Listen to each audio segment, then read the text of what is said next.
చూపిస్తాం, పక్క రాష్ట్రం వాళ్ళకి ఏం తెలుస్తుంది అనే రకంగా మాట్లాడారు. దాని ఏ విధంగా చూడాలి? వైవి సుబ్బారెడ్డి గారు అసలు మొట్టమొదట నేను జగన్ రెడ్డి గారు అనడము వాళ్ళకు నచ్చలేదు.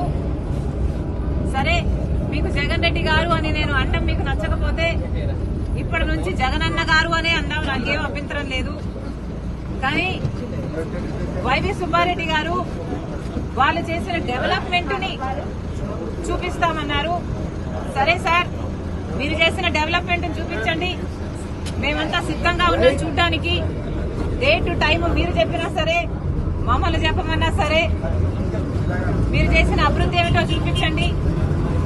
మేమే కాదు, మీడియా వాళ్ళు కూడా వస్తారు, మేధావులు కూడా వస్తారు, ప్రతిపక్ష పార్టీలు కూడా వస్తాయి.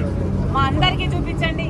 మేమందరం కూడా మీరు చేసిన అభివృద్ధి ఏమిటి, మీరు కట్టిన రాజధాని ఎక్కడ, మీరు నడుపుతున్న పెట్రోల్ ఎక్కడ, మీరు కట్టిన పోలవరం ఎక్కడ, మీరు చేసిన డెవలప్మెంట్ కూడా ఆంధ్రప్రదేశ్ లో అందరూ కళ్ళల్లో ఒత్తులేసుకొని చూస్తున్నాము, చూపించండి.